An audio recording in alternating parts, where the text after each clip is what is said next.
he must be strong. V. I want you to go to the storm cloud ravine, and train your tailed beast bomb. You will not be engaging the enemy.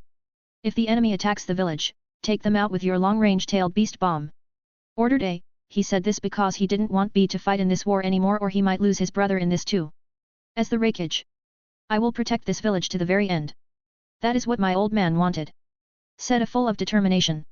On the other side of the war borders, many strange things were happening. Bloodline limit users were disappearing with strange circumstances in the land of water, and there has been proof found that it was the Kiri village elders. So the situation heated up, and it was expected of a civil war to break out in Kiri. After all, the bloodline limit clans were given the most dangerous missions, and together with their children being taken like this, they couldn't take it anymore and things started heating up. Due to this situation, Konoha could finally take a breather. And the ordeal with Yami Inyazuka killing someone monstrous like the third Raikage spread all around the lands. His bingo book entry also changed, with his bounty changing from 127 million to 200 million. The 73 million was all added to his bounty by the Land of Lightning. His name was spoken far and wide, and he was given the flee on sight order. Anyone confronting him is allowed to immediately retreat. He is someone whom even armies with thousands of ninja are forbidden to confront, unless it is unavoidable. In the Hidden Stone Village, the Tsuchikage Oniki and the Hidden Stone Village council members all sat around a table with Oniki at the head of it. So the fourth Raikage is a green brat, hey? Said Oniki as he looked through some intelligence reports. It also seems like some new hotshot just jumped up 2 steps. Konoha truly has some amazing talents sometimes. Then he showed to the other council members the report page he was holding. Yami Inyazuka. Flee on sight order. Nicknames: Red Fang, Sky Slayer, Demon Child Yami, Dark Flash, Yami of the 10,000 Jutsu, Yami the Undead Ninja. Rank: Jounin, S rank. Net worth: unknown, estimated in the billions of Ryo. Bounty: 200 mil. Missions record: S68, A123, B63, C93, D86. Estimated abilities: dangerous in long range, close range, and medium range. Be aware of his genjutsu, taijutsu, especially with the power he has displayed lately. Ninjutsu is very lethal. He is considered unkillable by known methods. It is assumed that the brain might be his weak point. If confronted, flee on sight. When the council members looked at this, they seemed nervous, but then one of them said, "But Tsuchikage-sama, I think that Yami Inyazuka isn't a threat, and wouldn't the atomic dismantling jutsu directly counter Yami Inyazuka's regenerative power?" Oniki nods at this. Good attention to detail, Jamma, but he also knows the same jutsu like that yellow-haired brat, so his speed would be very troublesome. The other council members nod at this. Then how should we handle him in case of an attack from him? Oniki just scratches his chin in while deep inside his thoughts, and in the end he just says, "That is what we are here to figure out. After all, I believe that soon the Hidden Cloud Village will either sue for peace or they will get eliminated by either Konoha or some other villages. Their losses have been enormous lately, and that might give the one who has lately been secretly taking control over the smaller hidden villages from the shadows enough courage to go in an all-out attack against the Land of Lightning." The other elders all nodded in agreement at this. They could just send some Jinchuriki to deal with Minato and Fugaku, but Yami is a whole different type of monster. There is no definite weakness to Yami. He is way too versatile for anyone to be able to take advantage against him. Author note: if you want to support me, check out my p.a.t.r.e.o.n. 23 chapters in advance. Patreon.com/holyjoker. Join the Discord, https://discord.gg/m9hghrm. Announcement: for every 1000 power stones in this story, this will get one extra chapter that day. 144, Yami's Son. Chapter 144. Title: Yami's Son. Story by? Edited by? _ Hachi POV. I slowly open my eyes and look around me. I seem to have fallen asleep during training in the Inyazuka compound. So you are awake, sleepyhead? When I heard this sound, I immediately turned around and looked at Yami standing upside down in a tree, but Yami is in the front lines, so this must be one of his clones. I rub my eyes a little and yawn as I say, I must have just lied down to take a nap. It seems I didn't notice it and slept a lot more than intended. Yami's clone suddenly smiles. So, do you remember anything before you fell asleep? I think back on it. No. Not really. Why, did something happen? The clone just shrugged. Nope, nothing happened. I just was worried about you, and wanted to ask how training has been going lately. It's been good. I decided to just say that and not elaborate anymore. I mean, I have made such progress that seems to be at a snail's pace compared to when Yami taught me.